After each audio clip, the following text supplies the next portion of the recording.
Okay, recording has Okay. started here. Okay. And I'll start here, and then I'll do the then I'll do the intro. Great. Dan Winter has worked for over 4 decades on the frontiers of consciousness studies from the perspective of an electrical engineer. He has encountered and collaborated with cutting-edge pioneers such as Andrea Marcel Vogel, Itzhak Bentov, and Tom Bearden in understanding the principles and applications of longitudinal waves or scalar waves, implosive forces, brain waves, the Kundalini force, and the Schumann resonance. And he has also been following the Swaruu Gosia cosmic agency material since its emergence in 2018, and he's here on Exopolitics today to really help us better understand the importance of the cosmic agency material and some of the controversies that are now in the field of exopolitics. And do we have a fun story today? And we promise not to intimidate with the science. It's okay. We're going to have fun. Yeah, that's great, Dan. Yes, yes, the science is very complex. Is very complex. So if we do get into it, we'll try and make it as presentable as possible to people. But Oh, the exopolitical, I mean, that's my area of specialty, and you've got uh, quite a bit of expertise on a subject that I confess that I did not look at because I was kind of persuaded not to take it seriously, and that is the Gosha material with regarding Swaru. And there is actually it's actually very interesting that I was there when Gosha and Robert met the French lady in 2017 at yes. Montserrat at the conference. Yes. I was That French lady we had been hanging out with for almost years before that date. perfect. All right. Well, you can talk about her.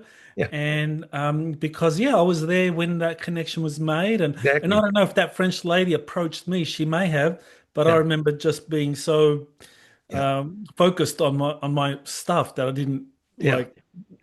like take in what she had to say. So We yeah, why don't you tell us about Gosha, the French lady, and the Swaruu material? Yeah, actually, we learned about our favorite restaurant in Perpignan because of her name is Med Tim. She goes by Tim now, Tim Space News, with her own YouTube channel. And at that time, she was in detailed communication with the Swarus through her representative, which was called Zen. And later, Swaru explained how Zen was assigned to communicate with Tim, who called herself Med, as in mediator, or TIM, Tim, the interstellar mediator at the time. And she was down at that conference, and that's how Gosia and Robert met Swaru directly through her at that event. You were there, and she describes. And later, Swaru at the in the Swaru official described some limitations to the communication that actually their assigned communicator to Tim Med named Zen had actually some, I guess, prejudices. One of which was misdescribing the fact that the Taygetans themselves claim not to be matriarchal, whereas he said they were. There's all kinds of colorful parts of that story.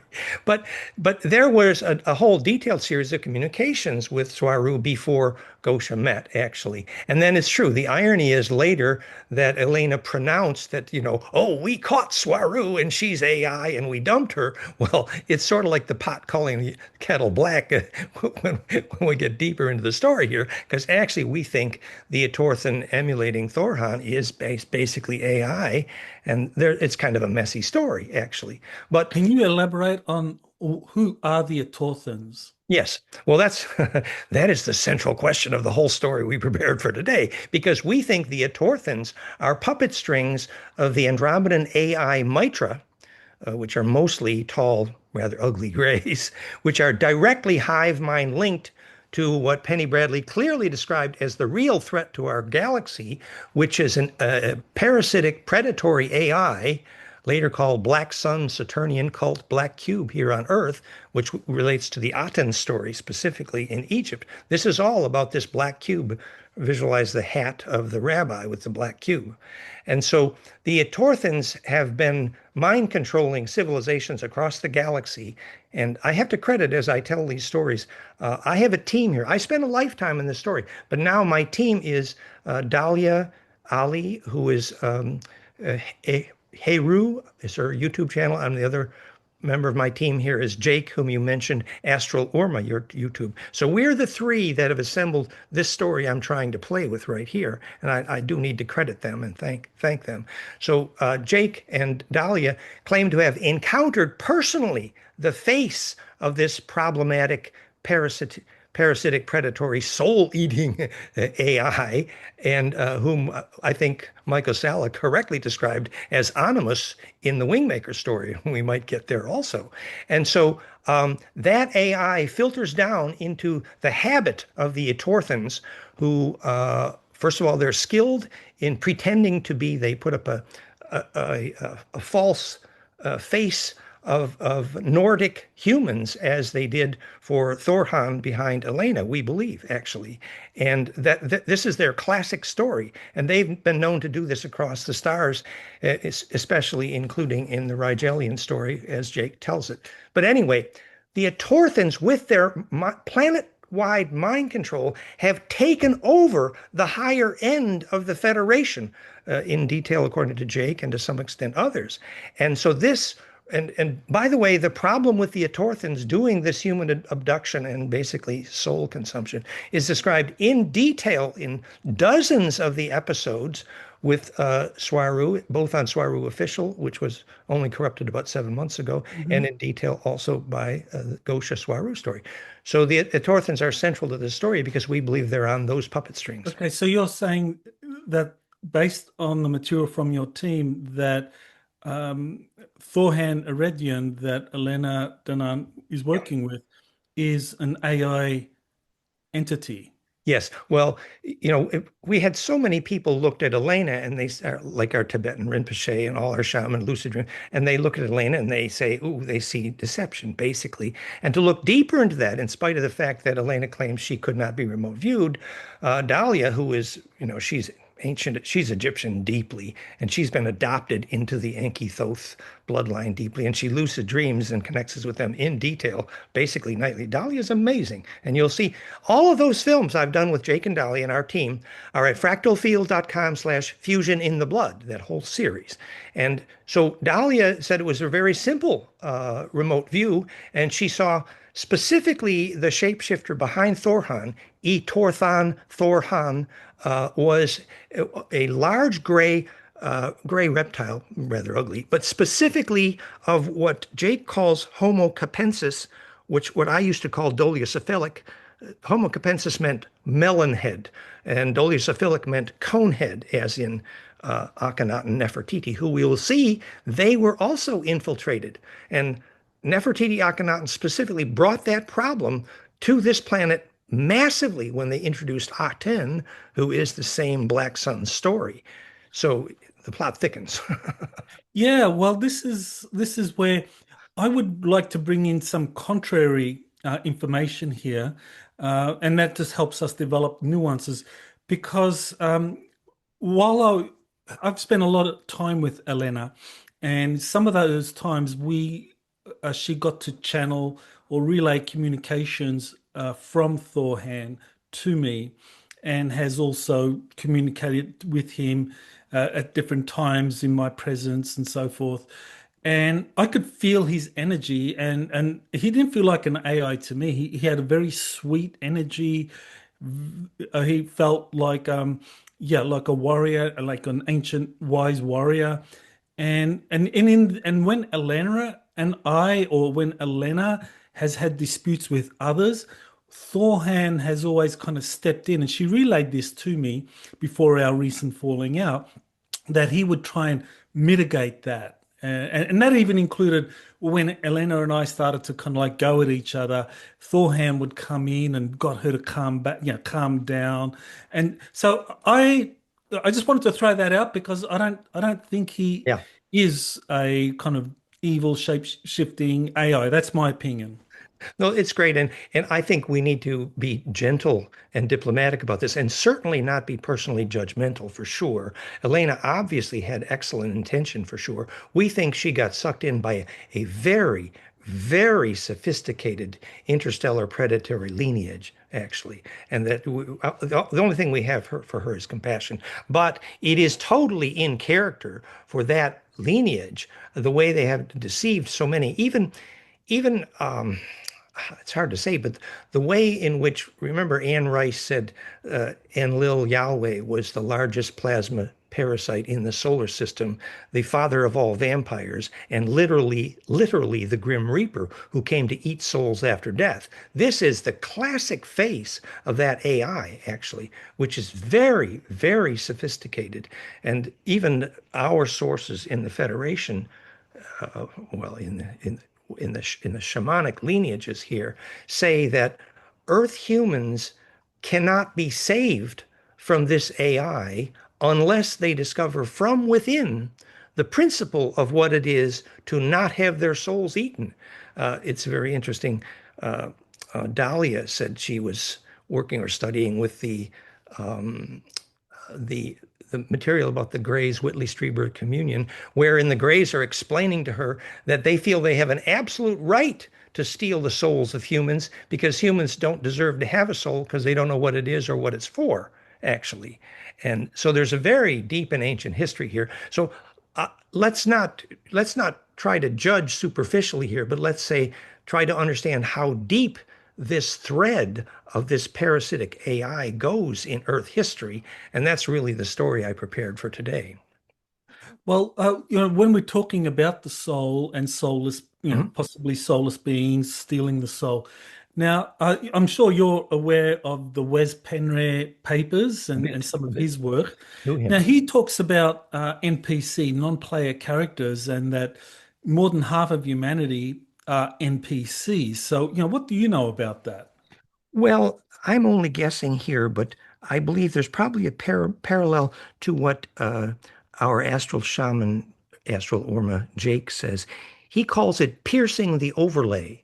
So, for example, when they look at who they believe is the shapeshifter behind Thorhan, unfortunately, that in order to see through, you look at the lips and the eyes, and you see dark eyes, and you see lips that are not in phase, and so the skill to pierce the overlay is to pierce the non-playing character. In other words, some of these are just fronts for, as we might say, an avatar or essentially, our team believes that more than half of the people on the planet, this planet, have already lost their souls, and in that sense are non-players. And what I believe so strongly is that until we scientists can teach the serious science of what it is to have a soul, we will be susceptible, actually. And that serious science I've developed at what's called physicsofsoul.com. And just a 2-minute intro to that is very simple. When the body gets access to the implosion of charge we call human bliss, you're at a sacred site, magnetic lines cross, and you think a shareable thought, and suddenly your hair stands up, you feel bliss. That is a measurable phonon wave of implosion. You can measure it imploding the DNA, recursive braiding. And that centripetal force compresses the transverse component of the EMF of the aura into the coherent longitudinal propagation into the array, which is the collective unconscious. And that's what we call connection to source, that specific living centripetal plasma implosion. And that is a marketable commodity that the nasty AI can use as a battery until we learn to understand how to prevent our children from losing their soul. So that's a 10-second summary. And I we do mean, the physics in a Is, slideshow. is that real? I mean, can a person lose their soul? I understand. Wes Penry talked about NPCs as coming into this kind of drama without a soul. Yeah, That exactly. that's what they play. But Exactly. but can an ensouled person lose their soul? Yeah, see, I have been teaching that for a lifetime, that it wouldn't be fun to have a soul if you couldn't lose it. That was what I always used to say. But I think specifically that what we're calling soul is the communion with the longitudinal coherent array, sometimes called dreaming track, song line, ancestor memory, collective unconscious. Now we believe we know the physics of that, which is a coherent longitudinal nodal array of the Earth grid, which we know specifically is the only place telepathy is actually commercially powerful, affects radioactive critical mass. It's powerful. And so that connection to that array, the implosion into that array and the ability to then leverage and basically throw your weight around inside that array is what we call soul. And if you have billions of children daily going to bed with Wi-Fi and Bluetooth scrambling their aura, they will never, ever get compression enough to lucid dream or take memory through death or keep their soul. Wow, that's quite concerning. I'm sure Oh for yeah. Oh many yeah. parents watching their children Yep. get sucked into this, Yes. smart tablets, smartphones, and so forth. And Wow, what a shock. and even Steiner had it right. When the kids below 7 years old spend their whole life in front of these screens, they physically lose the ability to imagine because they lose the inner muscles to implode charge and make their own picture inside if they're shown too many pictures outside. And so the physics of the power of imagination is specifically lost by a whole generation of kids who are enslaved to something generating a picture outside their head instead of inside. Whereas in Steiner School, if you visualize a rose accurately enough, the room fills with the smell of roses, and we teach the physics, and that is an inner muscle. Wonderful, wonderful.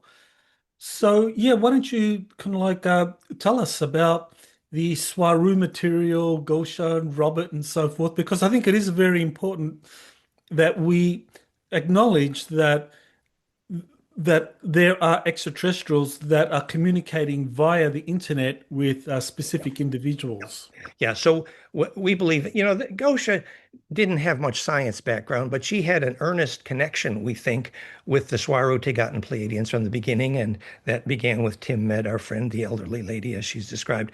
But then later, at Swaruu Official, we think it was only specifically exactly about 7 months ago that that channel was infiltrated. Jake worked this out. It was when Swaru started trying to collect money, and she dumped all of the other members of the Taygeta team. It was pretty obvious the moment at which that was. So up till that point, we had real information, and that real information, for example, was very clear. The very corrupt higher parts of the Federation, specifically Etorthan and Alfreton, was actively involved in interstellar human trafficking, large scale, including abducting large numbers of Taygeta Pleiadians from their home planets and trafficking them all over Earth. And human trafficking is a signature of this predatory AI leading up to this soul eating, actually. And there's hundreds of useful films at Swaruu Official before she got taken over in which she describes this in detail. And indeed, the bad guy comes out to the Etorthan, which we think later is connected to the Mitra and this interstellar AI. And that's where the picture actually gets bigger, because while Swaruu is very clear, the High Federation is absolutely corrupt and literally predatory. And specifically, the Federation is actively keeping the Earth as a museum quarantine because they make money in this human trafficking soul eating, and that's their Okay. boss. Okay, so this is the information coming from Swaru that Yes, the yes, that the higher leadership of yes, the Galactic Federation is absolutely corrupt. Now, absolutely. I recently interviewed Dr. Andrea Martin, Yes, I looked. who okay, and you're probably okay, so you're familiar with her view that the kind of like there's a big difference between what the rank and file of the Federation want as far as ending human suffering and what the leadership of the Galactic Federation want in terms of agreements where they can like team up with the Earth to combat galactic baddies out there. And so they're kind of willing to allow the deep state to maintain current policies.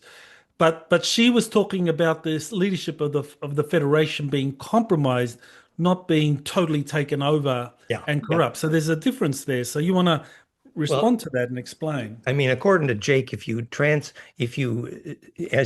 Urma, the Leonine cat people, as he claims to be, who are literally have a lifetime of astral battle training, you can see in the astral what's happening. He says the fun stuff is always in the astral, and if you're not coherent there, you ain't fighting.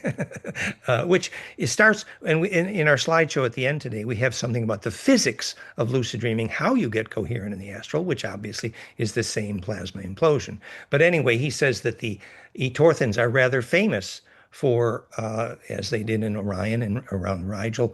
They arrive at a planet with this spacecraft that says they're only measuring and inspecting, and they end up planting all of these mind control technologies, including the black goo, which we need to talk about here, Hmm. which it ends up controlling and has controlled by mind control many dozens of civilizations across the galaxy, which is directly why they are, according to Jake, directly responsible for the corruption in the High Federation, because the High Federation is basically serving this AI. And there's even a scene in the early Med Swaru where the Andromedans on Viera have just been infected badly by this same AI, and the Andromedans seem to be at the receiving end of this quite a bit. And even Penny Bradley says that unfortunately, Alex Collier got, there was another side to the Alex Collier story, which she calls a Stockholm syndrome. I mean, I love Alex, but there's another side to the Andromedans, which is that they're very susceptible to this problem. And, and Okay, all right. Well, you keep coming back to the Etorthans, and the thing yes, is, I haven't really come across those before, apart from what you've been saying and what Jake or Astral Irma has been saying. And but you do kind of make the connection to the Wingmakers and the Animus. So yes, so yes. the Etorthans and the Animus, you're saying that they're one and the same. Yes, I would remind that there are dozens, if not hundreds, of the films from the Swaruu lineage about the Etorthans. So there's a lot Right. there.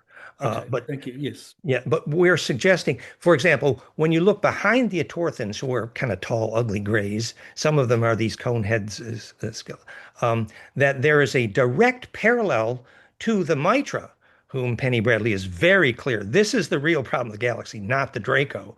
And the Mitra are literally an emotionless hive mind linked directly to this galaxy-wide parasitic AI, later called Aten by Akhenaten, actually, who is the Black Sun cult, the Black Cube cult.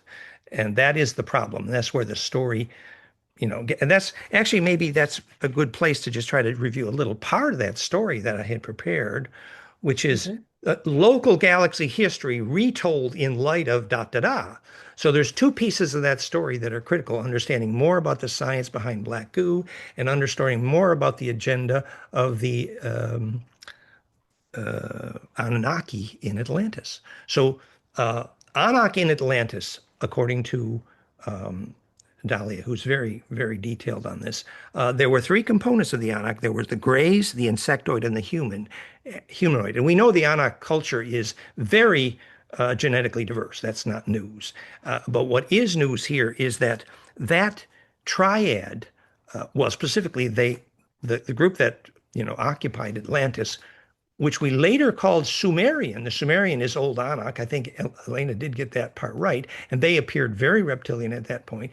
And the Federation, which at that point was mostly Andromedan and had some Pleiadian input. Remember, the Pleiadians were very active in Lemuria, which was at war with Atlantis for a good chunk of this time. So the Pleiadians and the Federation are against the Anak in Atlantis, who were called reptilians at that point, and they looked reptilian. And what's new information here is, everybody knew the Anak came here because they were running from something. Everybody agrees on that, especially Anton Parks, okay, whom I worked with for many years as well. Fractalfield.com/Zeitlin, we have all this Anton Parks story. So what were the Anak running from? The new part of this story is that the Anak used the Earth only as collateral damage to prepare military hardware to fight the battle in the solar system against the Federation Andromedan, and the Earth was just collateral damage, actually, and that they were making the guns, making the military, and so they planted. This is the other part of that story: is they planted the uh, fake out transmitter on Tiamat to get the Federation to bomb the hell out of Tiamat, and they had an agenda that everybody kind of agrees. Tiamat falls apart. It was mostly water, and that was the Great Flood. Even I think Hancock kind of gets that now. The Great Flood was Tiamat falling apart. But what they don't know is what fell from Tiamat was the water and the black goo. And this was used by the hive mind, this Andromedan parasitic hive mind, to enslave humans into the hive mind. And to understand that, a little, just 2-minute background on the physics of black goo. You know, you're familiar with the black goo stories to some extent, aren't you? You've heard probably. Yes, yes, Yeah, yes. yeah, okay. So our friend Harold Kautz-Vella has been teaching on black goo for years, and he got a lot right. He says, oh, well, it's just something that was intergalactically designed to take the green off planets. But locally, Penny Bradley and Jake have much more detail on that, specifically that the black goo forms naturally inside the depths of high pressure in the planet. It's actually carbon that implodes to phase conjugate, like Buckminster fullerenes, only under conditions of superb pressures. The carbon does it, and the water, called clathrates, does it under extreme high pressure in the centers of the planet. And this extremely self-aware phase conjugate array material, the water and the carbon, the black goo, is part of the beautiful bloodstream of intelligent planets, including Earth. Black goo, good black goo. But if you take and blow up a planet like Tiamat, and the black goo then rains down on Earth, that black goo is angry and can be infiltrated to serve a very negative agenda. And we know from, and I've interviewed multiple times, Johann Fritz, Will Nutter, the lower Draco allow the black goo to infiltrate all of their soldiers, but the high Draco will never. They won't be affected.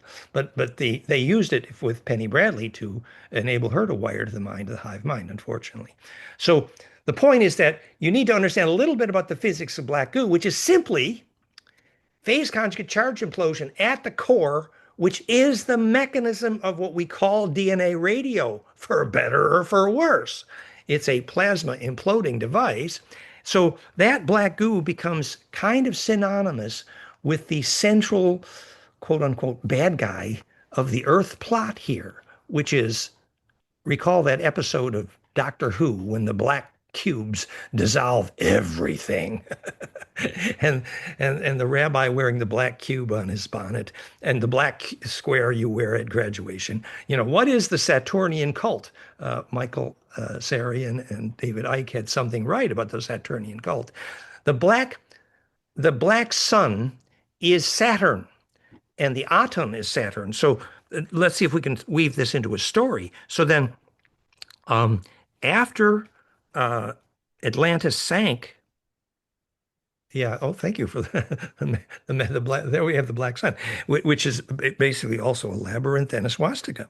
So and basically, remember, a cube is directly a model of how you arrange lasers to phase conjugate. It needs to be clear that if you want phase conjugation, you got to get lasers precisely in a cube, and that implosion. Another example is why the biggest stargate in our galaxy is trapezium. It's a cube. Hello. So this phase conjugate implosion embeds in the longitudinal array at the center. And that's the physics of the good soul and the physics of the bad soul. The black goo is the same physics, is the global instantaneous radiation into the pervasive longitudinal array. And the difference between having a soul and being eaten by the black goo depends on understanding more about that difference, which is where we hope to end today's story. I have a short slideshow about physicsofsoul.com. But to try to, since I've started, the theme of the story here is then, so Atlantis sinks, and we know the path they followed to Egypt at that point. It went across northern Africa, and we know why. And Egypt was an outpost of Atlantis, which already had dozens of ET civilizations using the starport there, which is what the word Uru Asa LM means. Uru, portal stargate, or Draco. Asa, queen of royalty of El, means the phase shift, which is the phase shift from transverse to longitudinal, which is how you enter a stargate. The definition of the word Jerusalem. And the war is always over the stargate. So locally, we called it Jerusalem. And on a bigger level, it is Sirius B. We're sure that Walter Cruttenden, my friend, got it right at loststar.com, that this, and the Dogon knew The sun around which our sun revolves is definitely Sirius B, which is very heavy, by the way. And precession is definitely 24,000, not 26,000. We'd Walter Cruttenden, loststar.com. And guess where the Anak decided they had to take over?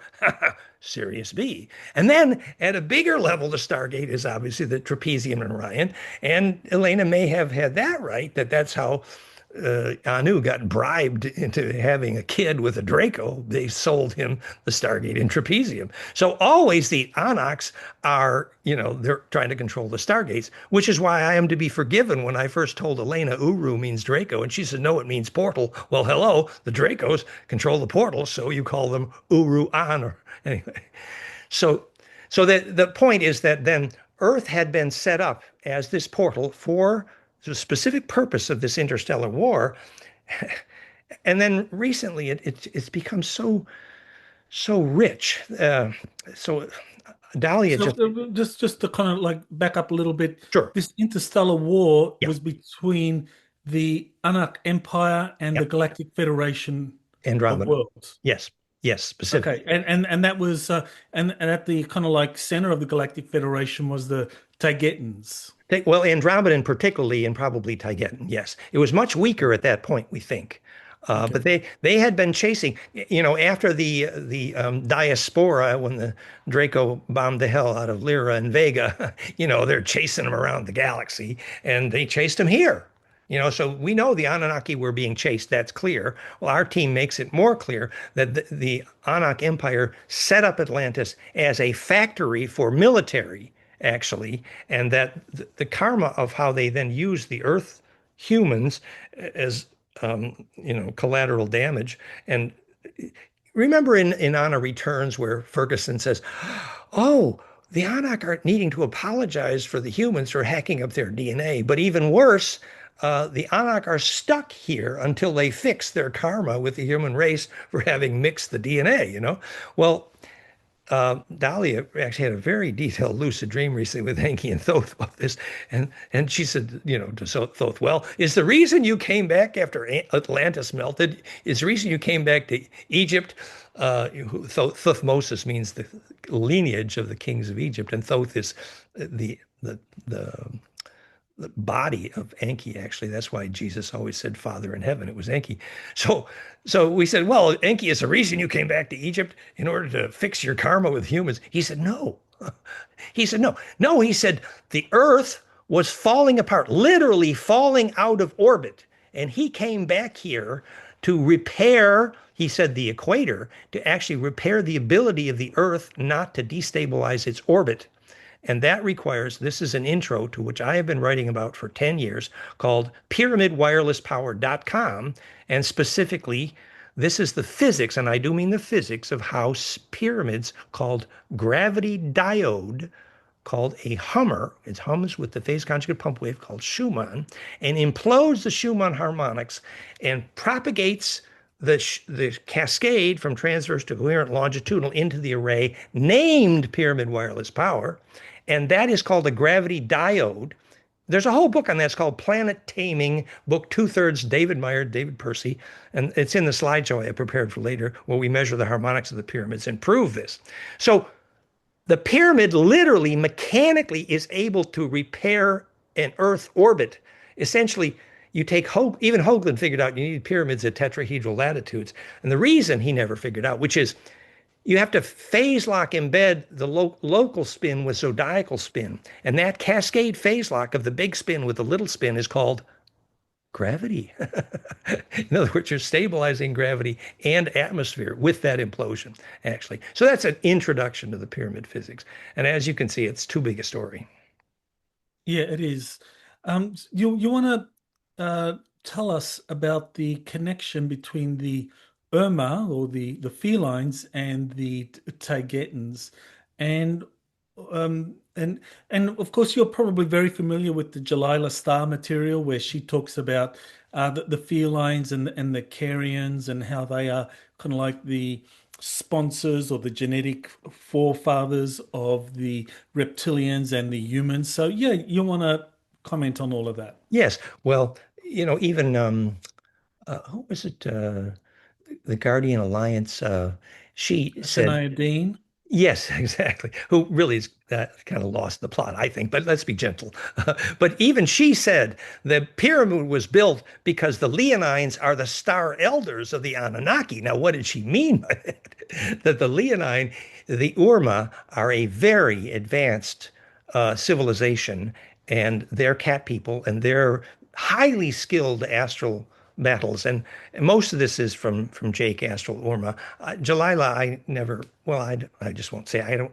I was never very impressed with, but Astral Urma. So the cat people, the Leonines, are the Star Elders here, and they're partners in crime for a lot of the galactic politics were the Taygeta Pleiadians, and even the early Swaruu material is very clear on that.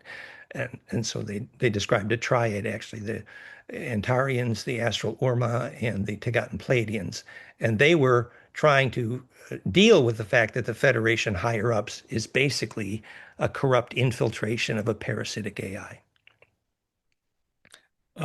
Well, yeah, that's an important point because I know, according to Andrea Martin and some of the other envoys that she's working with that I've begun interviewing, the Federation got infiltrated, but they were able to clear that out. Ah, that's the tricky part. Very Yeah, true. that they were able to clear that out. Yes, But that. it was kind of like, in a way, it mirrored, what happened here in the United States in terms of, first you had the kind of like during the Biden administration, you had the good guys being rounded up, imprisoned, and then they with this new Trump administration, they've kind of like turned the tables, and now they're putting pressure on the deep state people.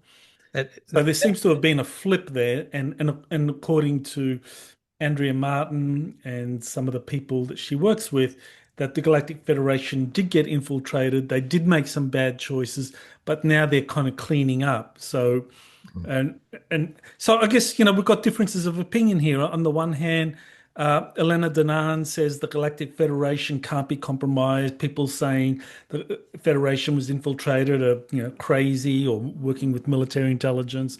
Then you got the information that comes from, I guess Swaru was talking about this initially, yes. where it's like the Federation was taken over by this AI. Is that essentially it? She says the higher parts of the Federation, you actually have to place a radio phone call through the heart of Saturn. Oh, that's a bad sign. Black Sun. In order to phone the higher Federation. If you phone the higher Federation, what you get back is the answer from a very emotionless AI, if you believe, uh, the Swaru part of this story that came before Swaru official was infiltrated. And the fact that Swaru official was infiltrated is a very, very bad sign here because to us it indicates that when she was saying, "Oh well, we've kicked the bad part of the Federation out of here," no, the infiltrated Federation is very, very much still in control. Mars has not been liberated, and all of these stories actually do not fit the more detailed experience, not just of Jake and Dahlia, but Penny Bradley, who was far more in depth 60 years as an actual star navigator with the Dark Fleet, as opposed to Tony, who was a slave for 20 years. It's a much deeper story, even though Tony says that Penny Bradley's story has holes, but he hasn't made clear what that is. We think Penny Bradley got a lot right, actually. Well, could you maybe explain a little bit more about uh, the who is Swaru? I mean, because I know the original Swaru that communicated with Gosia was this young girl that went into an And then, Andromedan mothership. But then later on in the story, there were these others that came in, and some of them used the Swaru name. So I just don't know enough about it to be able to be clear. So maybe you can clarify, who makes up this kind of like Swaru collective that Gosia Robert have been communicating with since 2017? well, examples of their lineage would be the Raquel, who was there with Billy Myers, and who was showed up with when Semjase showed up in Fred Bell's 70. living room, I was there for some of that time. These are members of that royal family of the Taygeta Pleiadian, actually. And they were, at that time, they seemed to us highly matrilineal, very advanced culture. For example, Med was very clear that the one of the later Swarus later inadvertently killed her mother because the mother and daughter are so closely linked that when one goes to sleep, the other has to wake up. It's a very complicated story, and that they replicated largely by parthenogenesis, and most of the Taygeta women have that capability, which is, if you use inner implosion to dimple the zygote, that's called parthenogenesis. It's part of the physics of bliss. So it was a very advanced matrilineal, and even these are only examples, but when Jake, whose real teacher is Sophia, who's one of the younger of the Swaru royal family, very, very advanced young lady, very capable of switching timelines and showing up in and out of the astral, Sophia. So this is a very advanced shamanic plasma family of very ancient connections. And the story we hear from like Swaru official is only a thumbnail on that. And we were involved in daily stories about that because we had lunch with Med Tim so for years before Gosia met Swaru actually. So it's quite a story. Okay, so Swaru itself represents this royal family from Taygeta, and that the a person who originally started the communications with Gosia and Robert was this young girl, Yes. One, who just used the term Swaru, but she's a member of that royal family. She's this, and the name applied to many of the members of that royal family. There's Raquel, and there's Queen Temer. I need to remember all the names. I don't remember the names well enough at the moment, but there were many members of this royal family. They were all psychokinetic. They all had gifts. They were all powerful, and it's a very evolved family. That is, and many of them are alternate. They say incarnate with the Orma because the ties between those races are so close. I see. And the Uma, I mean, I've heard of the a feline race in the Sirius star system. You're saying that there's also a feline race in the Taygetan star system that No. works with the. The Orma are not primarily Taygeta. I should know their planetary orbit origins, but I'm not remembering at this moment. But the Orma have their own very, very advanced civilization, and they're extremely powerful, and they can take on the Federation, and they're not afraid of Dracos, for example. And, Okay, so can you explain then? Okay, so you talked about Atlantis, you talked yes. about the war over Tiamat between the Anak Empire and the Galactic Federation of Worlds, and Mhm. presumably the Galactic Federation of Worlds at that time was kind of run properly and no big problems. But now the Galactic Federation is compromised or taken over, and the Ulma and Taygetans are combating that. You want to Yes. explain what's That's going what on? that's what Jake is saying, and Dahlia to some extent in detail, that the habit of the Etorthan, which are puppet strings, probably of the Mitra that Penny Bradley describes so well, which are puppet strings of this Saturnian cult, Black Sun, central AI, hive mind, and that the Etorthans became very skilled at the mind control necessary to take over planets and basically eat souls. And so trading in, human trafficking is just the beginning. That they actually, for example, inspire wars on Earth because from both sides of the wars they get to eat souls, and this is the fingerprint of the corrupt federation dealing in human trafficking, and that places in Mexico from which they've recovered Pleiadians and described in detail by Swaru official before corruption.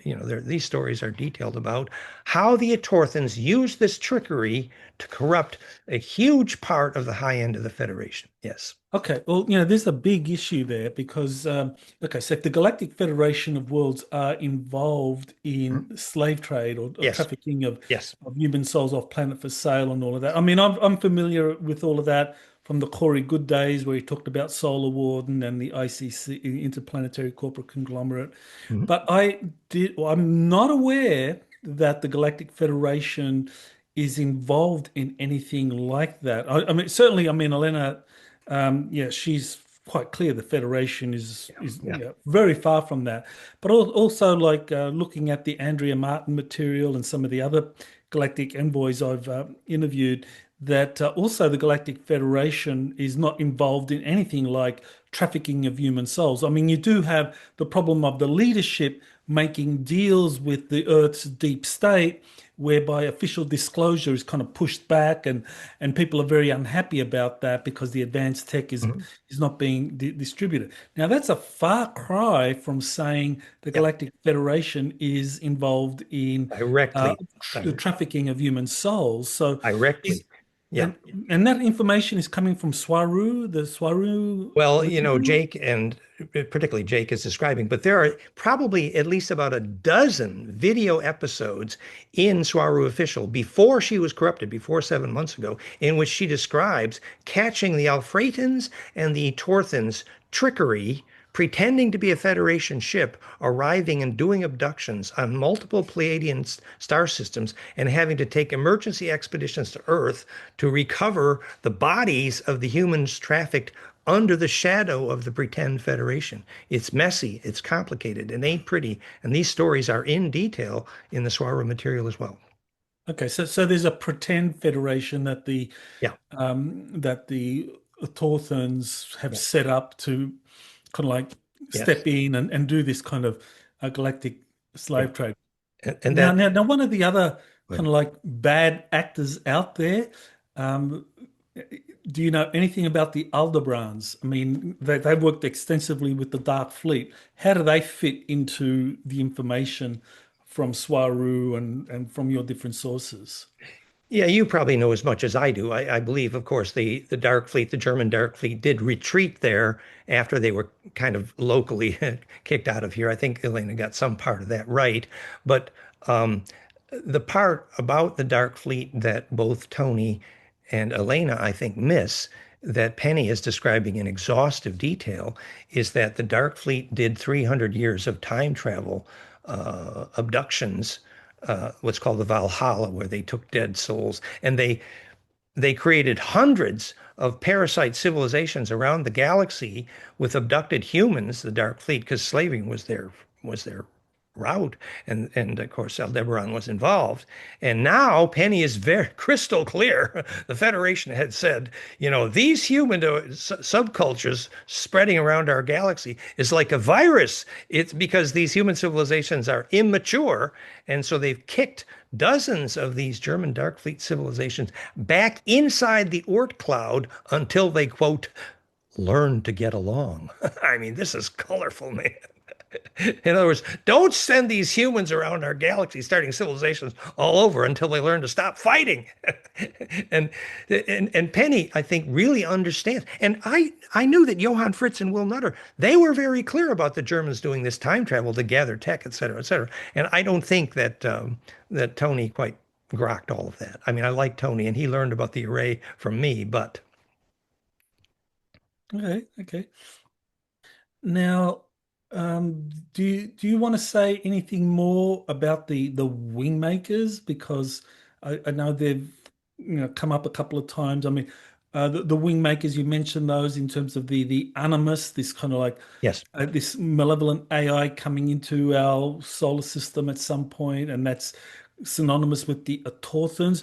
But the Wingmakers were supposed to be, us from the future, or this kind of advanced central race, depending on what version of the Wingmakers you go to. So, what do you know about that? Well, from day one, this is what is it about 20 years ago. I loved the Wingmakers material. I was in love with the Wingmakers material for many, Mhm. many years. And my Mhm. imagination was the Wingmakers were like the Ophanim, the bird tribe, and that is behind Thoth, but that's a bird tribe, bird tribe.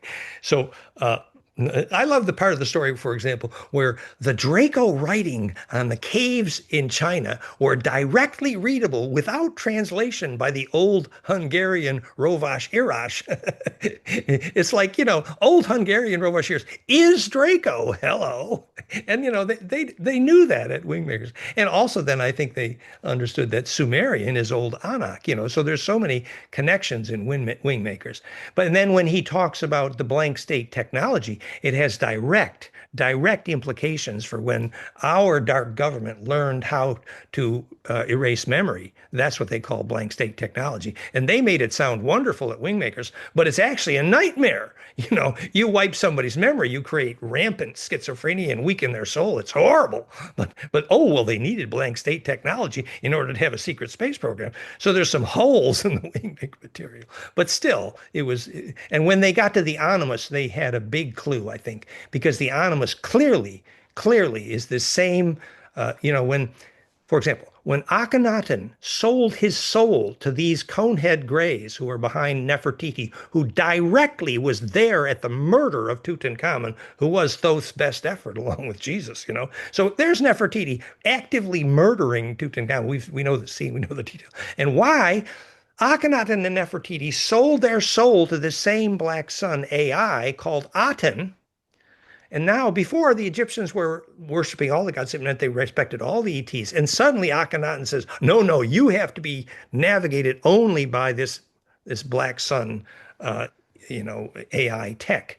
And so the story always comes back to the same principle that until we recognize that we're a farm, we will always be a farm until we know the physics of soul. That's my belief. Now, I know I've heard you talking about Akhenaten and Mhm. Nefertiti as kind of like being this malevolent, malevolent actors in terms of extraterrestrial infiltration and so forth. Yeah. But of course, that's contrary to the Law of One, where, as I recall, in the Law of One material by Carla Ruckert and Don Elkins, I mean, they talk about the Akhenaten as really being the first one that tried to bring Egyptian civilization into the Law of One teachings and away from this kind of worship of the multiple kind of like ET gods out there and get them to focus on the Law of One and learn about service to other and so forth. So they have a very positive view of Akhenaten. So yeah, how do you reconcile that? Yeah, and I have to say, I spent dozens of years reading all of the, Out of Egypt, House of the Messiah, all saying Akhenaten was Moses, and all saying, this was the origin of Christianity, this is the origin of Judaism, this is the turning point, this is the oneness, the opposite of schizophrenia. So I believe the propaganda too. However,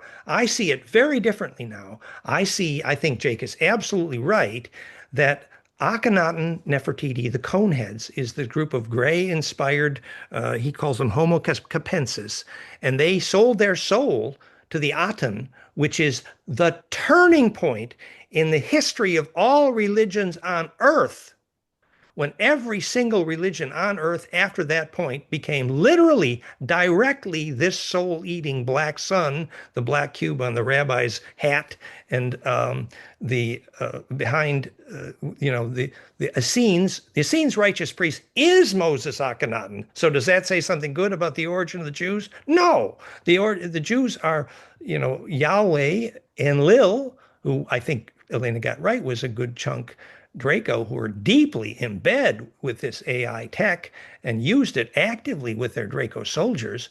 So no, you don't need to tell me that I criticized some religion on earth. No, I criticized every religion on earth. That's what I did, to say that almost all of it is a conveyor belt into the mouth of a hungry ghost. Hello, there's my humble opinion. Yeah, well, I would agree with you there, but I would say that the kind of like Jewish religion or the spin-offs of the kind of like teachings of Akhenaten and Nefertiti, that's where you have these mainstream religions like Judaism and forming and so forth. That I would agree with you that they are kind of corrupt and that Jehovah or Yahweh, whatever you want to call him, is just another ET God out there, pretending to be the absolute. But the Law of One material was all about saying, no, there is no one all-powerful deity out there that you should give your power away to and worship. The Law of One material was all about, feeling or merging Mhm. into this cosmic oneness that everything is one and all is one. So I would have to disagree there with the Well, information coming from Jake. And I think that the Law of One material from Carla Ruckert is has a much longer pedigree, has much more in terms of support from very credible researchers. I know Scott Mandelkar, Yes. David Wilcock. I mean, they've spent thousands of hours studying the Yes. Law of One, I and they're think right into it. Yeah, well, wonderful. And I have heard you speak about the law of one forever, and I absolutely respect that. And I think the principle there is wonderful. That actually the principle of oneness is exactly what this is about, and how you achieve oneness, which is embedding implosively into the array. For example, successful death requires compression implosion. We know why you see those scenes that we have that in the slideshow at the time of death. You need compression to go through death. So that is the law of one, and it's a beautiful thing. And the only thing we may have a slight difference of opinion on here is where Moses Akhenaten fits into that picture. And it's easy to say, oh yes, Moses brought oneness. That's what we heard for propaganda all our childhood. But actually, that isn't even the issue here. The issue here is somewhere in Earth's history, we have been massively infiltrated by a parasitic AI. In order to survive that, which is obviously rampant right now in Earth's history, we're going to need to be able to teach our kids what is a Well, physics I soul. mean, right there, I would have to disagree with the idea that Moses brought oneness.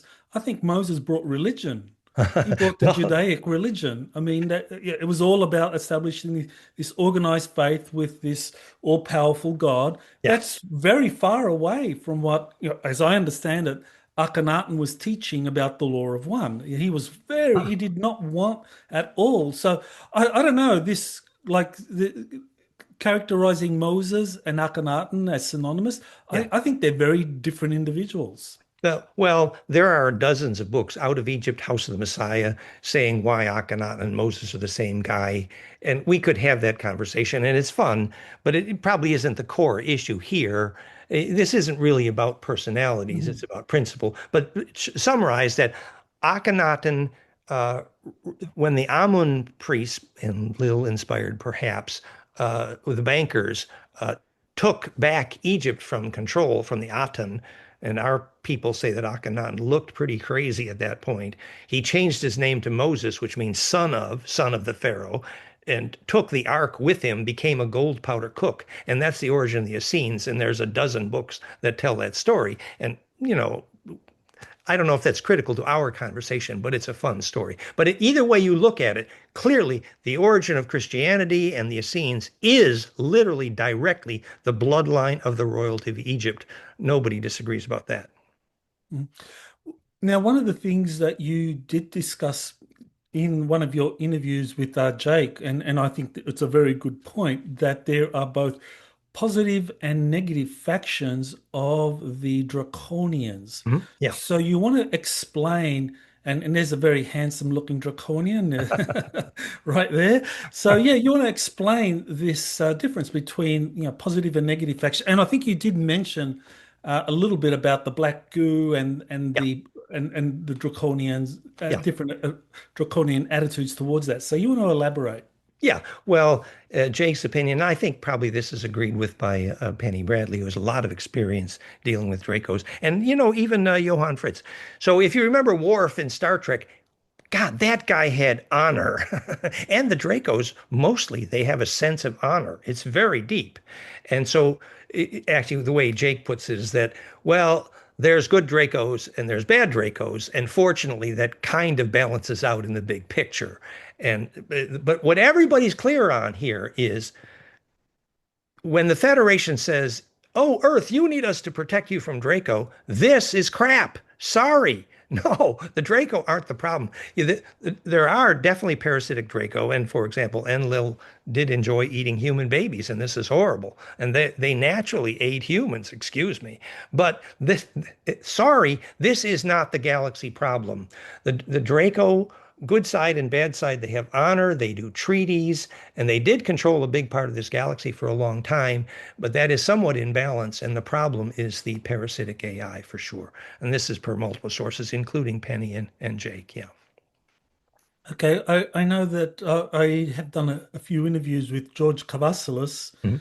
I don't know if you've come across his material, but he also talks about a positive faction of the Draco, Good. and he talks about the inner Earth reptilians as actually being very spiritual, very much into honor and not going the pathway of high tech and so forth. So yeah, what do you know about the inner Earth reptilians and this kind of like more positive faction of the Draco reptilians? Yeah, I started my career with the hollow earth material, and we did seminars on that for years. And it is true, I think, that the Catholic Church blocked off all of the entrances to the inner earth hundreds of years ago and tried to disconnect us. I think that is true, actually. And it is true that many of the reptilians, both good and bad, inside the earth, and obviously there's lots of both, they regard the earth as theirs. They've been here longer. Everybody sort of agrees on that. The book was called Agartha by Meredith Lady Young, and I did seminars with her in Western New York 40 years ago.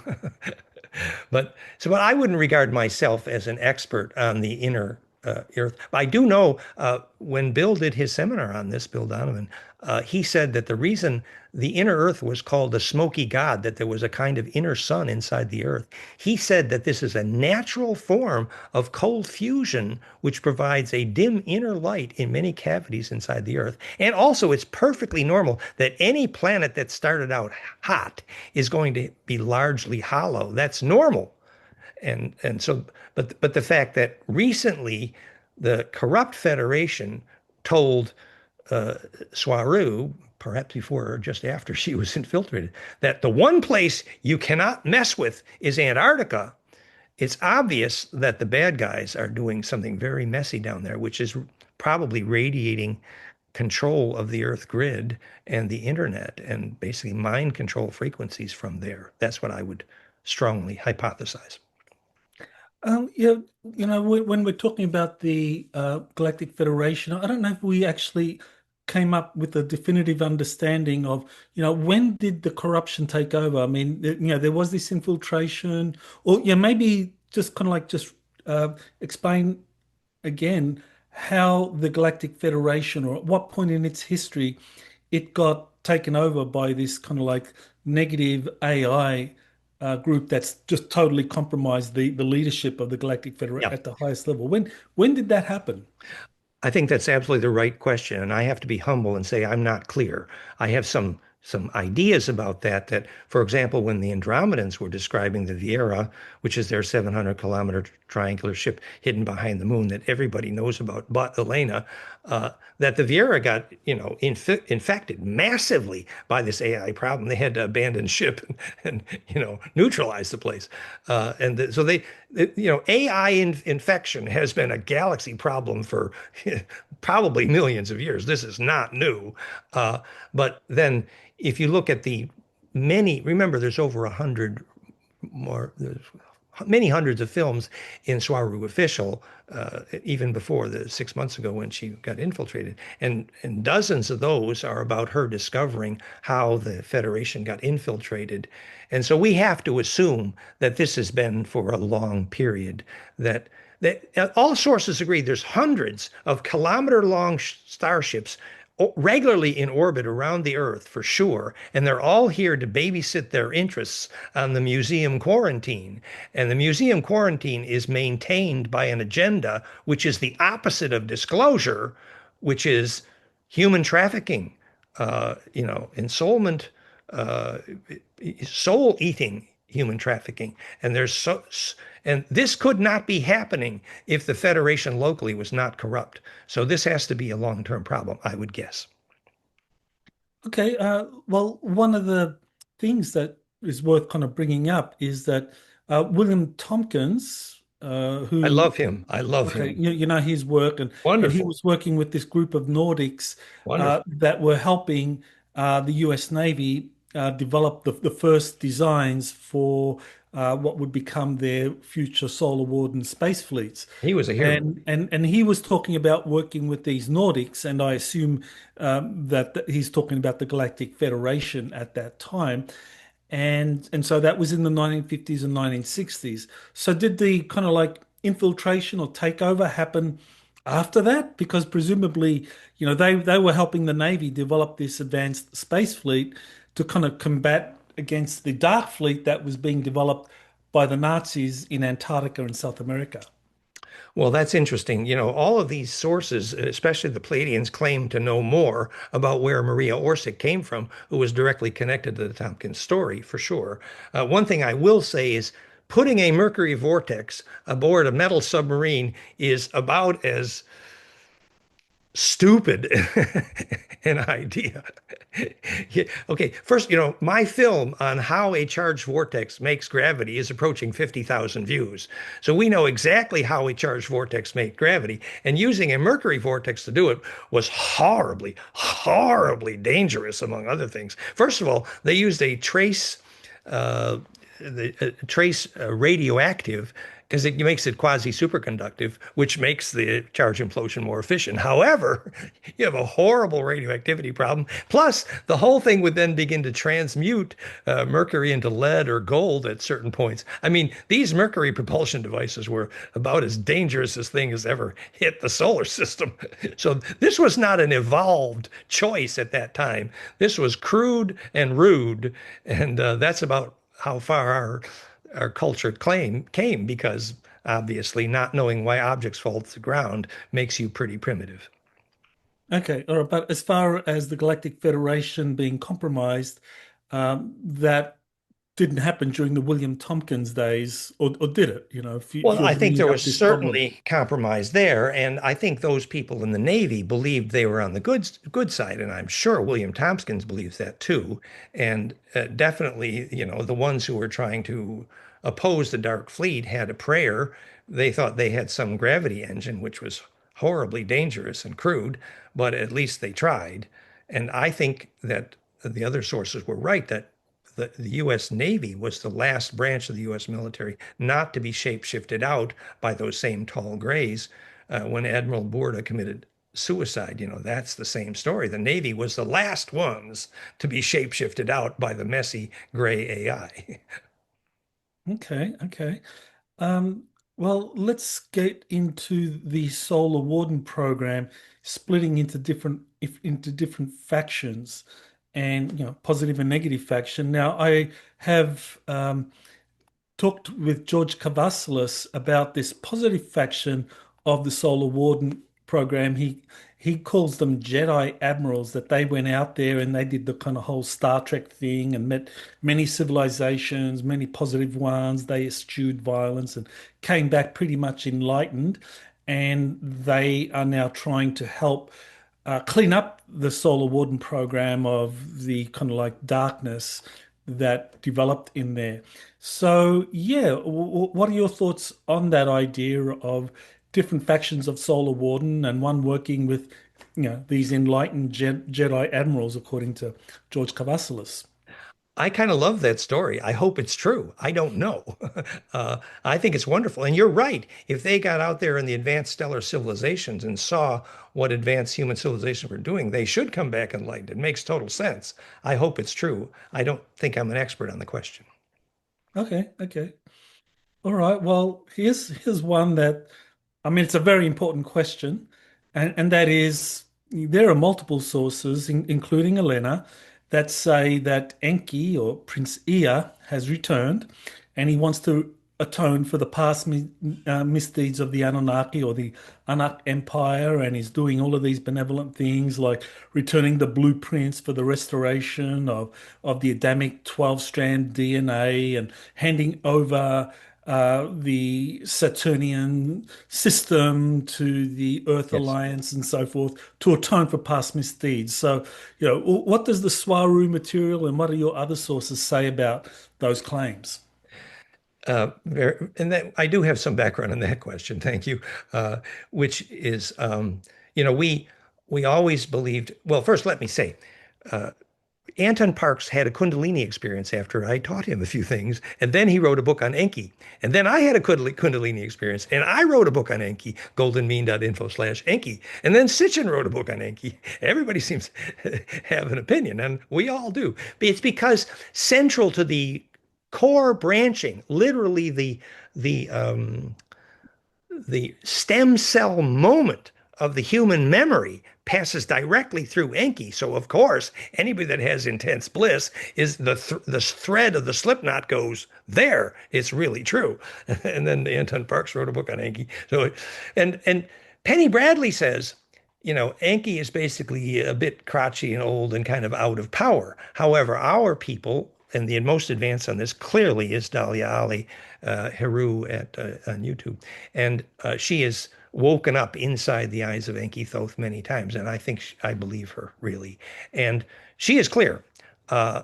Enki, as I said, did not come back to Earth, to Egypt, to save the humans or to pay any debt, which it was the question I asked her. Did he come back to pay the debt for having screwed with our DNA? He said, no, I came back because the Earth was falling out of orbit and needed fixing.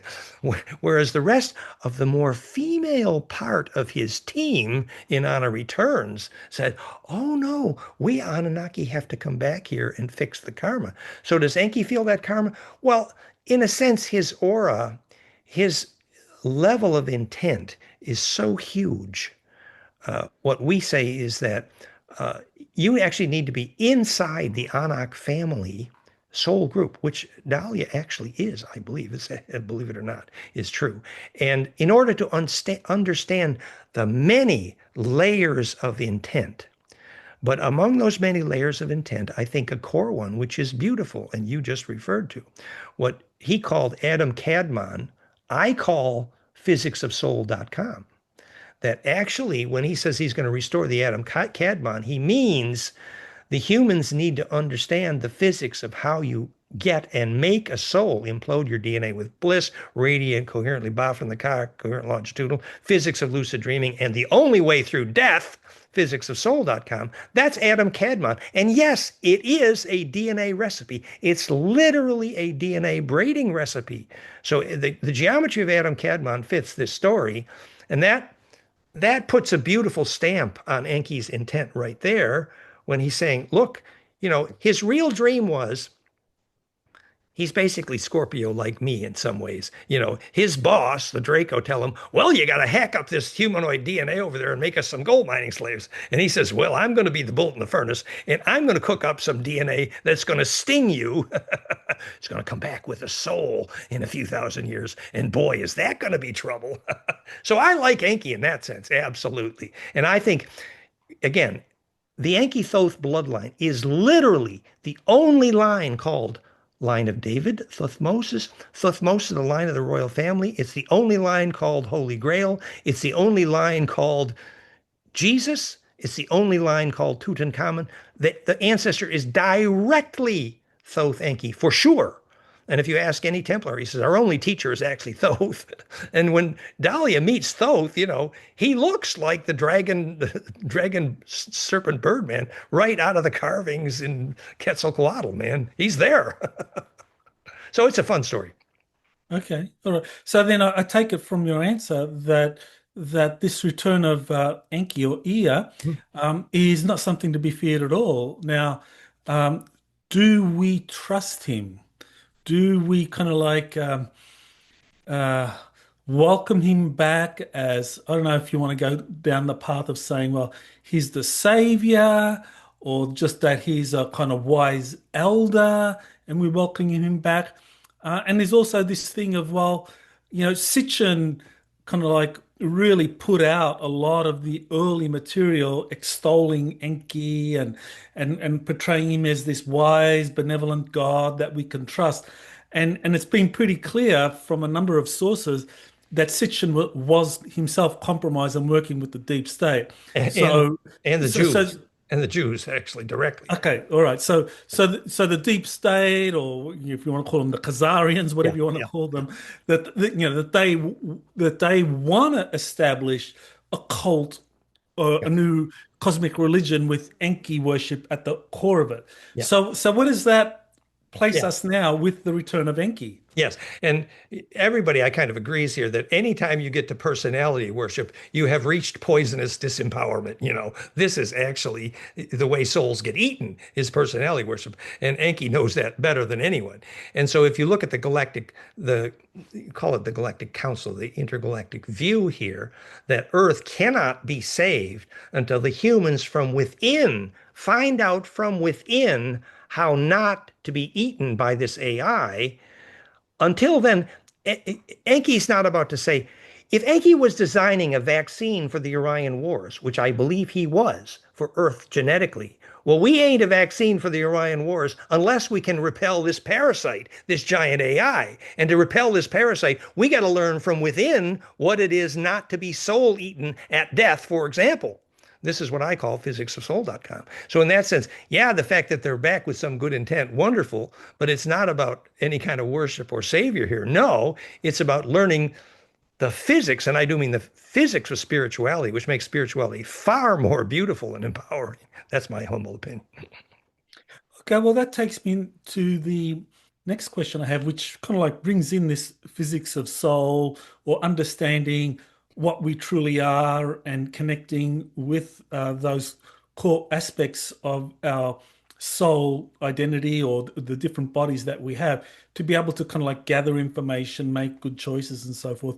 And, I just want to offer up a diagram which I believe was based on the work of Barbara Brennan, Hands of Light, Oh, you where talked she about her. she she talked about the Yeah. different bodies, the kind of physical body, the mental body, the emotional body, etheric body, and so forth.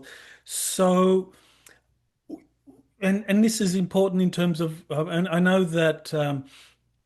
You've been working a lot with Astral Irma or Jake, Mhm. and he kind of like seems to be doing something very similar to what Robert Monroe did and what Darius Wright did in terms of saying, okay, let's learn how to project our consciousness out of body to Mhm. gather information so we can make good choices. So, yeah, and this is where I get into a little bit of a kind of like problem with the terminology. Because as I understand it, and this is based on the Barbara Brennan work, that the etheric body is what's involved in outer body experience, and that's a kind of like that's a shared reality. We all have that because the etheric and the physical are closely kind of like correlated, but the astral level is where you get into the more subjective realms of like, our belief systems shaping reality.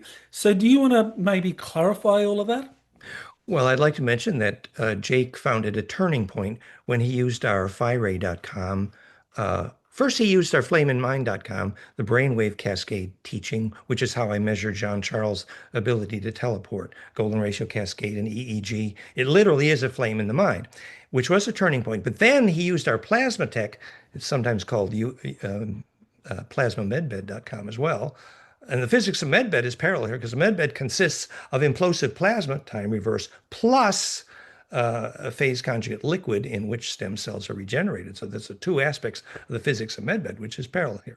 But anyway, so after he used the phi ray plasma, he got far more coherent in the astral.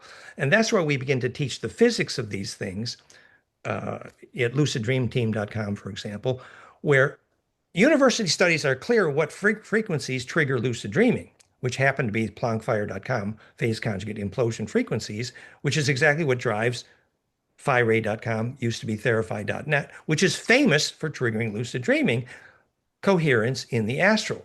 So that leads me to a strong hypothesis here, which is that what we're calling astral and etheric was basically Steiner's name because he didn't know what a capacitor was. The same way orgone was Reich's name because he didn't know what. So capacitive charge radiance is specifically implosive capacitance, which he called orgone and Steiner called etheric formative force, and is sometimes called biogeometry. These are all words used by people who don't know what a capacitor is.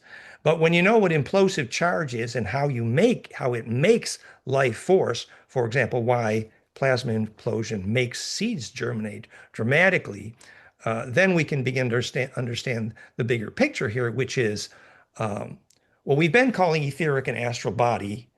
I like to use the metaphor from Gurdjieff, Kesjan body, and from the Tibetans, rainbow light body, and from the Egyptians, the Ba from the Ka. In my view, these are all names for specifically and only the ability of the human body electrically to begin to radiate coherently into the longitudinal array and embed in it and become centripetal in it. And that longitudinal array is specifically clearly not just the physics of telepathy, as Korotkov proved, but the collective unconscious communion of saints, planes of Charon and Champs-Élysées. These are names for charge distribution efficiency of a longitudinal array. And specifically where you come to layers in the stellation of the human body, remember, phase conjugate implosion in the EKG and EEG, you can measure the DNA recursively braid imploding. Glenn Ryan did that for me. Heart coherence triggers DNA to implode. It's been measured. Well, if you take that to the next step, that implosive compression, which embeds you in that array, makes soul. The number of harmonics that are superposed as the masses stellating into that bigger and bigger cone becomes greater, we call that going to the next dimension. So literally the number of harmonic inclusiveness, which is the only way to measure human immune health, actually harmonic inclusive HRV, harmonic inclusiveness is delimited by harmonics have to be golden ratio or they fight. So going to the next dimension is very specific. It's that phase conjugate implosion principle. So as that radiates into a bigger and bigger vortex in the aura, very specifically, we occupy a net of fireflies called the synapses. We occupy an array, and there's a liquid crystal vortex in that array we call consciousness. Now, when that vortex goes outside the body, you can still see, and we know exactly how and why. Okay, so the consciousness is that plasma vortex. It's not the synapses. It's the ability to inhabit a larger and larger array, and that is specifically delimited by how centripetal you become. Now, this is wonderful. Okay. So, yeah, I got this little slideshow if we have time. Whatever. Yeah. But maybe we can go right to that now. So, So Dan, please, why don't you go ahead with your slideshow and tell us about the physics of our soul? Well, the whole idea of my song and dance here was supposed to be that the galactic history story resolves to the fact that our civilization is susceptible to losing what we call a soul, which I call physicsofsoul.com. And if you understand a little bit about the real solid measurable science behind what it is to have a soul, you have a better chance of not having it lost or consumed. So that's the theme of the moment. So if I click share here, send request. I'm sending a request for share screen. Okay, can share. Okay, now I click share and I click on my keynote. Bear with me 1 second here. Where's the keynote here? Application windows. Application window, now see your screen. Okay, now hopefully you're seeing my screen. Now let's see if are you seeing physics? I see it. Yes, I do. Okay, I got it together. Here we go. So the idea is that, we say that the frequencies which cause lucid dreaming are known. They're implosive, and they cause you to get centripetal and radiate coherently. And I say that's a key behind physicsofsoul.com. And below you just see, I have too many websites. The core science is plankfire.com, which is basically charge collapse implosion. And that charge collapse implosion looks like this picture. It's a flame in a flame. It's literally implosive compression, non-destructive collapse, which physics agrees charge collapse is the cause of both consciousness and gravity. And I say it is also the cause of soul. And the slide we were talking about, where this famous guy named Michael Salla, he was talking about the Wingmakers, and this was the phrase specifically that I thought was the theme here. The solution to a possible future AI invasion, the Animus, would have involved some variation of changing time and upgrading human consciousness, so the Animus would not be able to assimilate us. It is a privilege to be assimilated. So that's the theme of this song and dance is if you understood enough about soul, you have a better chance of having your children not lose their soul. So the geometry of this implosion obviously is called the Holy Grail, and many of you have seen my animations of the Holy Grail. And this is behind the physics of what I call Planckfire.com, this implosive charge collapse, which basically takes Planck length and time, the universal musical key signature of every wave in physics, and multiplied by a golden ratio named fractality perfected, and you get 200 physical variables that predict charge collapse is the cause of gravity, the cause of bliss. It is the reason seeds germinate. It's the motor behind physics of soul. It is the electrical reason pyramids make global wireless power. It's the electrical reason zero-point energy exists. It's the electric reason golden ratio is the dominant geometry of all orbital mechanics. It's the electrical reason electron shells and nuclear hadrons are simply nests of platonic solids, just like planetary orbitals, etc. And it's the cause of all action at a distance. And so this is basically what it looks like. It's a vortex cone of implosion, which, for example, happens in your DNA when you have bliss, you get charge radiant. So this is, I'm not going to dwell on the science background, but Planckfire.com is a very, very profound science of perfected charge collapse, which becomes what we now believe it will be the world's highest rated grand unified field theory is in fact this charge collapse. And this is the paper. You can read this at Planckfire.com, where we integrated Nassim's work with my partner Mark Rohrbaugh's work and mine, showing that this was the ultimate grand unified field theory, that Planckfire predicts the fractal charge collapse causes the centripetal force that holds everything together, including consciousness. For example, when we measured the golden ratio harmonics in John Charles' brainwaves just before he would teleport with witnesses. So the reason he saw through one eye where he was going from and the other eye where he's going to was that implosion was imploding compression into the pineal and embedding him to be able to distribute in a larger array the physics of all action at a distance, which physics incorrectly call entanglement. The correct word is phase conjugation.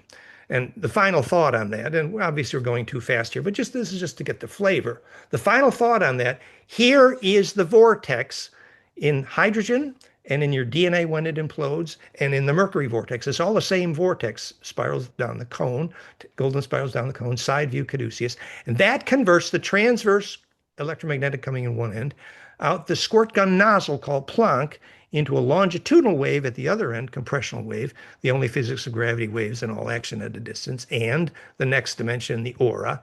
So obviously this is what we're saying is behind how a mercury vortex makes gravity. So the last section of this slideshow, slide number 37 here, is about applying this to physics of soul.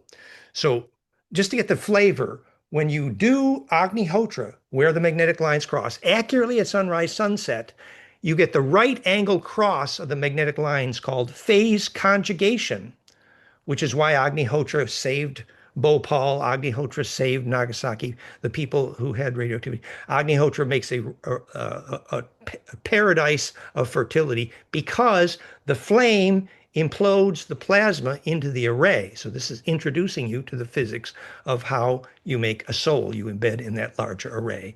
So here is what you see at the moment of death, lattice cobweb tunnel spiral. This is the web article about it. It's called Clouvet form constants. And the reason you're seeing at this a moment of death, like the reason you need to see your whole life compressed into about 2 seconds, is because only implosion gets you into the array. And this geometry is specifically your DNA, which knows the only way through death is that implosion. The physics of death is literally a black hole. And this introduces you to how you get into the array, which is how you go through death. Introduction to physics of soul. So here is the original paper on this, Ann Ting, my friend, which is basically stellation of golden ratio, is the map of DNA. And here's lattice, cobweb, tunnel, spiral, the DNA learning to implode braid. And so this is all about recursive DNA braiding, which we've measured. Here's realheartcoherence.com, changing measurably the amount of braid in DNA, literally bliss programming DNA to implode. Introduction. If you want to have a soul, you're going to need to learn to have access to some form of bliss. Here is the university literature on the frequency signatures, which actively trigger lucid dreaming, which happen to pretty closely relate to my equation, Planckfire.com, implosive compression causing lucid dreaming. And here is we put those frequencies, Planckfire, into what at that time was Therify, radically triggering lucid dreaming, and what is now phi-ray.com, which is about 4 times more powerful, 1/4 the cost. And we're actually getting time dilation effects. We know that at higher amplitudes, this is the physics of portals and stargates and time travel. It is literally phase conjugate implosion. 7 spins, 5 spins. Well, we're not going to do all of this today, but here is when Elizabeth Rauscher discovered phase conjugate magnetics, and I showed the equation behind it, and we don't need to go into all that. So here is then the paper firecrystal.com, where we take, let's see, do I have a picture of the crystal here? That we take a fire crystal and we motorize it with what's called a phase conjugate pump wave. Here's a phase conjugate pump wave. These are the frequencies. They're actually Schumann frequencies here, which Antoine Prieur used, and then we use in Therify and now Phi-Ray. And you see how it phase conjugates down a caduceus into the center, which looks like the yin and the yang. It's Planck. And that implosion into Planck is called a phase conjugate pump wave triggered crystal. And this is how fire crystals actually work. And just background here, then this same phase conjugate pump wave, accurately the Schumann harmonics, driving the pyramid to make pyramid wireless power.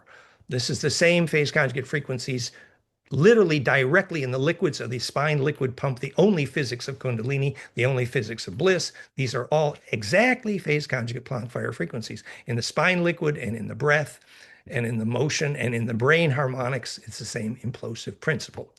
So here is, we have measurements in the pyramid in Bosnia of the frequencies that, 1 million people go there a year and they get rejuvenation. We know exactly why, even the 28 kilohertz on the roof. There's too much here about the fire crystal. But that crystal made 800 times its own weight in gravity with that phase conjugate pump wave. And the book on it, if you want to download it, is fractalfield.com/propulsion on the Koski-Frost device, which is the crystal that made this. And your DNA in your blood when you're having bliss is basically a fire crystal. So applying these harmonics, this is how we measured the frequencies at Sam's Bosnian pyramid. These are the frequencies there. 7.83 Schumann, 53 hertz, and 28 kilohertz on the roof. So this is a phase conjugate pump wave making that pyramid implode, and everybody who goes there gets some form of bliss rejuvenation. The reason is this is implosive phase conjugate pump wave, motorizing ultimately the DNA to implode and make a soul. This is a background in the physics of cancer based on these frequencies. And this is the sacrocranial harmonics again. And this is the same frequency nest applied. Schumann cascade, the breath cascade, the alpha, theta, beta brainwave cascade. These are all that same equation of implosion. And this obviously is the physics of bliss implosion. So is this, let me see, I was supposed to end at slide number 66. Yeah, this is 66. Stop the share. So what have we said about physicsofsoul.com? What we've said is, if you have access to implosive compression, sacred space, like Luke Skywalker needed a cave deep in nature, he didn't use a metal building with Wi-Fi and electrosmog. No, raising the jet is a very specific process, which is imploding the aura to radiate coherently in the longitudinal. Now, deeper picture here. How could that be food for a nasty AI? Well, imploding plasma is what the nasty AI doesn't have and needs to consume. The nasty AI is basically inhabiting a larger array with a hive mind, in a sense, the opposite of soul. And so when they eat your soul, they take your memory and they feed it into that array. You have no individuation left, but you do have a collective conscious, a hive mind. The difference is individuation. Individuation is only possible if you get there with the will of implosive compression, which it takes to go through death successfully, which means literally at the moment of death, every single thought that was not shareable, which does not serve the collective unconscious, which is not literally the stuff of the survival memory hologram called the collective unconscious. Until you can implode and compress into that array, you don't individuate in that array, which means, practical example, the wave shape of human anger, 1/7, is absolutely not compressible and absolutely cannot go through death for that reason, which means you distill all your memories into pure principle, And then you can implode and inhabit that array non-destructively, and you still have your individual attention still embedded in that array, which is the opposite of hive mind, collectivizing Borg AI. So how does this apply to teaching your kids? This applies to your kids are going to need a place in nature, a place away from electrosmog and screens long enough to have bliss experience and to begin lucid dreaming and have a soul. And kids who go to bed every night with Wi-Fi and Bluetooth and screens, having their aura absolutely chopped up, will never lucid dream and will absolutely be losing their soul, as we believe the majority of kids on this planet already have. So yes, we're saying this is a big picture. The galaxy has an AI problem. That's old news. The new information is there are practical ways to teach your kids not to lose their soul. That's what we tried to share at physicsofsoul.com. So end of monologue. Okay, fantastic. Thank you. Well, I think what you finished on at the end is really the crucial point. How do we teach ourselves lucid dreaming so that we don't lose our souls with the AI kind of temptations that are out there?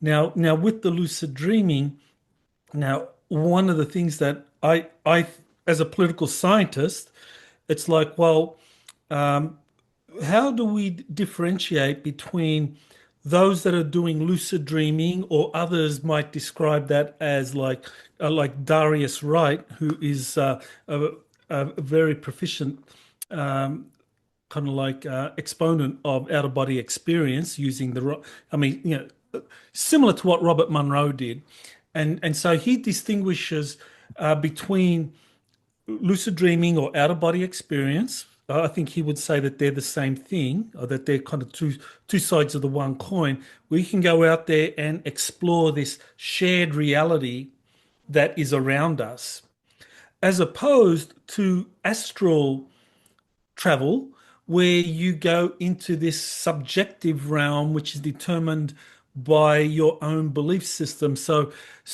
as a political scientist, I'm not interested in the subjective stuff.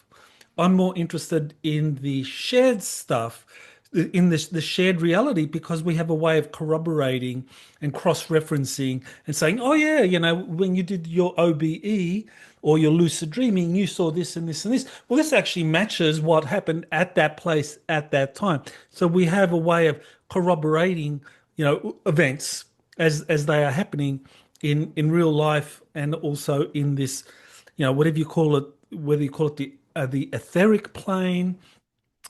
So that's those are just kind of my thoughts on trying to emphasize the importance of learning how to do the lucid dreaming, how to do the out of body experience as a kind of like a shared reality that we can all explore out of our physical body, as opposed to something which is more subjective, which Darius Wright calls it as like astral travel, which is more subjective. But I know Jake says that he uses that term astral travel, so that's where it can be very confusing. So it really is Jake and I know Jake talks about lucid dreaming. He's really on. So I would say we need to differentiate between lucid dreaming and lucid dreaming and astral travels are different things. So yeah, what's your thoughts on that? I think it's wonderful that you've been thinking about it, and you've been thinking about it very usefully. It's very appropriate. And I think the essential issue here is not the difference between dream lucidity and astral, because both of them are interfacing coherently with the longitudinal array for sure. The difference is that, as Jake says many times, he's in the astral and he sees all these quasi-lucid dreamers, that they're in their own little isolated bubble. And this is the danger after death. If you're in your own little isolated bubble of your own fantasy world, you will never gain inertia, never implode, and never actually interface with the collective. That's why, for example, when you study lucid dreaming and you learn to meet your friends in the lucid dreaming, you prove for sure that you're not stuck in your own little bubble. And that is a higher form of coherence and a higher form of discipline. But ultimately, the astral is inhabited, obviously, with millions of entities, both good and bad for sure. And that doesn't mean it's subjective. It's just huge and requires discipline and a focus. But the issue is that The moment you come out of your own little bubble and into the larger array, which is literally, from a dizzy ghost into someone who's, quote, saved. And our plasma devices are famous for helping release stuck ghosts. We know why. A stuck ghost is named for a plasma entity that hasn't reached the threshold of implosion to be distributed into the array. And so they're localized and they're stuck. For example, our Dr. Ralph Otterpohl teaches at length why there's all these fields in Europe after the war with thousands of dizzy dead ghosts. And in these fields, fertility is gone. And they do these ritual to release thousands of dead ghosts in these fields, and fertility returns. Why? Because charge distribution efficiency, definition of fertility, is also the definition of heaven. So to achieve charge distribution actually is how you release these ghosts, which is why they can use the aura of a healthy person or the plasma of an implosion device to achieve that critical inertial escape velocity called releasing a ghost. So the ability to not be stuck in your own little bubble, what you're called subjective, has more to do with coherent interfacing with the array, which literally is waking up inside the dream. Just last little thought here, as we've often taught. You're dreaming and you want to become more lucid in your dream. You look at your hand in the dream.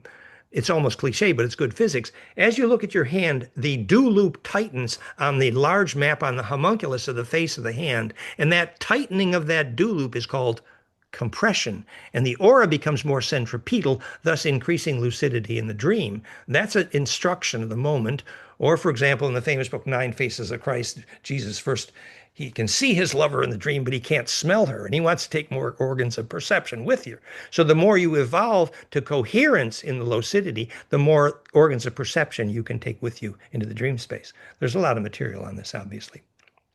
Wonderful, Dan. So it's been a very informative interview. So let's bring it to a close. So where do people go if they want to explore your work further?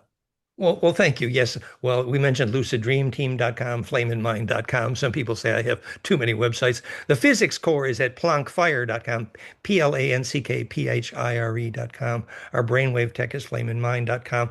All of the interviews on this ET history are at fractalfield.com/fusion in the blood. And if you followed where we're going with this, you know exactly why it's called fusion in the blood. That's the implosion. So there's a lot of material out there, and we have technologies. We have a water implosion technology, a brainwave technology, a plasma technology, phiray.com. And now we're deeply involved in carbon nano and lots of fun research. So thank you. Thanks for having me. Thank you and aloha. And aloha. Blessings, Michael. It's been a blessing to share. Thank you for allowing us to become a shareable wave.